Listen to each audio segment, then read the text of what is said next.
In the last video, I talked about the multiple linear regression model, and in this video I'm going to talk about how we estimate that model using the least squares criterion. So here's our population model. Expected value of y equals b0 plus b1x1 plus b2x2 plus all the way up to potentially bkxk. So this is an example where we have potentially k predictors. So for the example that we looked at in the last video with student exam scores and time spent partying and time spent studying, k was 2. We had 2 predictors. In general, we can have up to k predictors. So that's our population model, but we want to estimate a model from sample data. So we write that using hat notation. Y hat equals b0 hat plus b1 hat x1 plus b2 hat x2 plus all the way up to bk hat xk. And the b0 hat, b1 hat, and so on. These are the parameter estimates, or sometimes called coefficients, and we want to find these numbers by finding the best fit regression equation, which geometrically we can think of as a hyperplane, and we're going to do that using least squares. And what that means is mathematically we're going to minimize the residual sum of squares. So the residual sum of squares is given in this formula here. The residuals are e hat, and the I is keeping track of the sample observations running from 1 up to the sample size n, and we're going to square those residuals. So the definition of the residual is the difference between the observed y and the fitted y. Fitted y is given by this equation up here. So if we plug that equation into this expression, we get this function of b0 hat, b1 hat, and so on all the way up to bk hat, and we can minimize that function with respect to those parameter estimates. So the way that we can do this is, if we know calculus, we can use partial derivatives, but we're going to skip all that messy mathematics, and we're simply going to rely on statistical software to find those numbers. So let's jump into an actual example. So let's go over here into R and take a look at the data. So I've got 6 houses with sale prices measured in thousands of dollars and floor sizes measured in thousands of square feet. And now I've added a second variable for lot size, and the lot size measurements are categories of lot sizes, where the larger the number, the larger the lot size. So first thing we always want to do when we look at some new data is to try and draw a picture of it. So this is called a scatterplot matrix.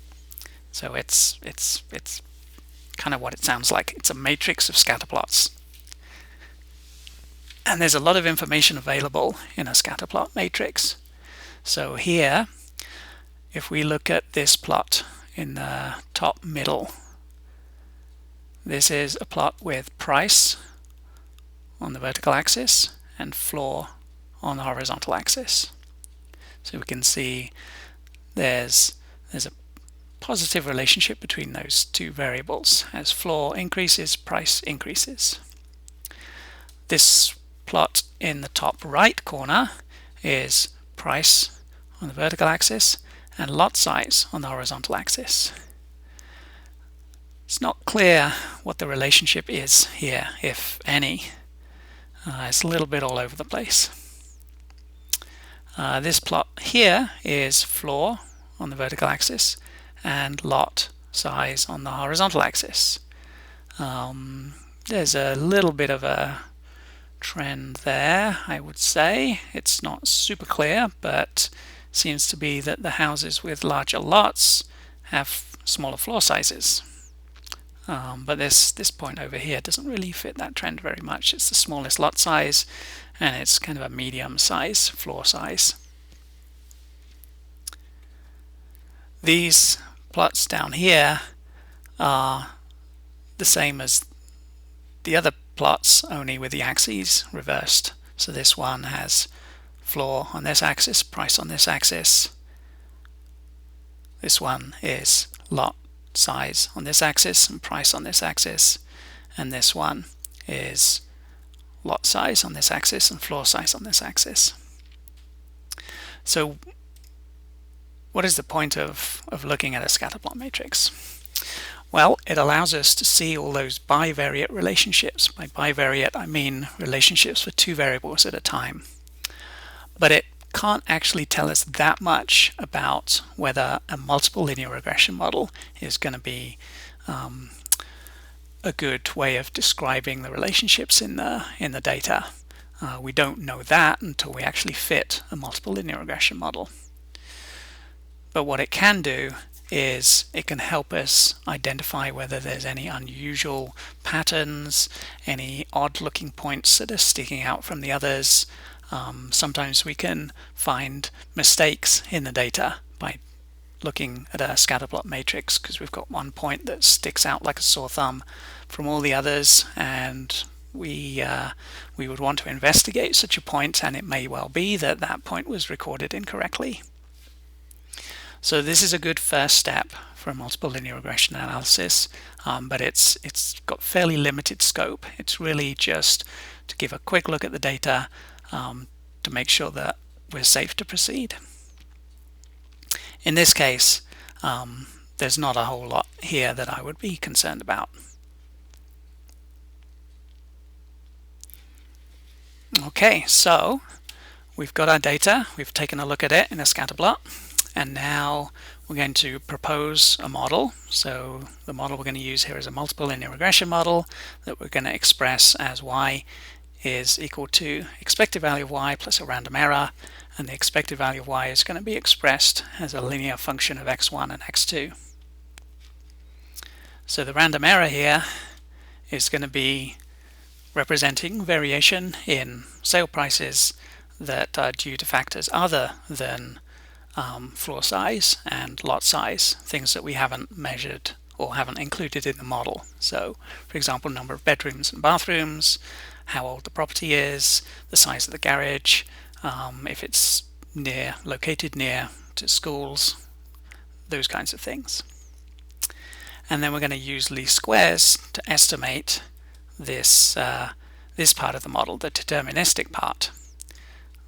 In other words, we're going to use statistical software to find the values of b0 hat, b1 hat, and b2 hat that minimize the residual sum of squares. And remember, the residual sum of squares is given by this formula. So let's do that over in R.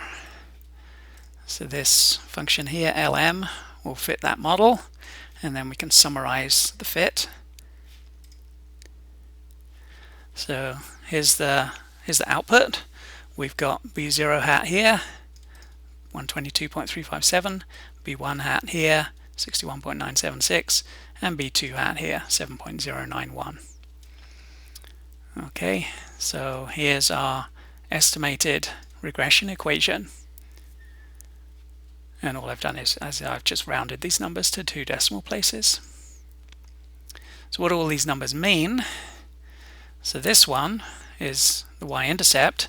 This would be what we expect y to be when x1 and x2 equals 0, if that makes sense, and if we've got data close to x1 and x2 equals 0.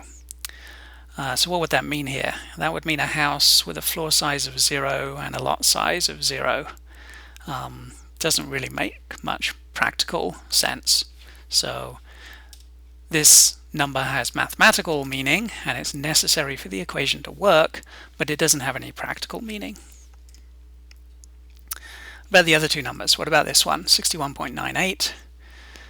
Well, we talked in the last video about how b1 hat represents the slope in the x1 direction holding the other predictors fixed.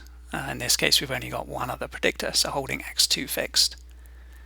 So in other words, we expect the sale price to increase by 61.98 when x1 increases by 1 unit and x2 stays constant. So let's think about units here for a second. Sale price was measured in thousands of dollars. x1 was measured in thousands of square feet. So a 1 unit increase in x1 would be equivalent to a 1,000 square foot increase in floor size. It's a little bit hard to wrap your head around that. So what if instead we thought about a 100 square foot increase in floor size?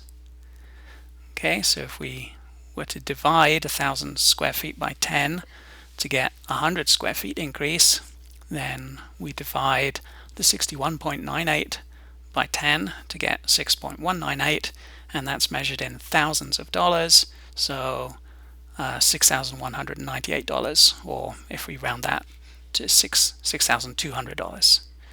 So we're expecting sale price to increase by $6,200 when floor size increases by 100 square feet and lot size stays constant. Another way of thinking about this is if you had two houses that were identical in terms of lot size, but the floor size for one was 100 square feet larger than the other. So one was, say, 1,900 square feet, the other one was 1,800 square feet.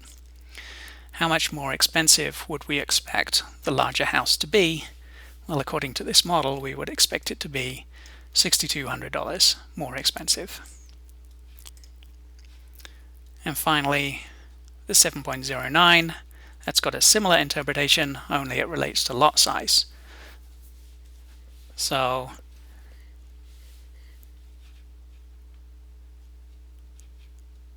when x2 increases by 1 unit, okay, so the lot size goes from 2 to 3, say, or from 4 to 5, then we expect the sale price to increase by $7.09 thousand, so $7,090, holding floor size constant. Okay, and again, we could think of this in terms of two houses that had the same floor size, but one was on a bigger lot than the other. The lot size was bigger by 1. Then the house on the bigger lot we would expect to be $7,090 more expensive than the house on the smaller lot.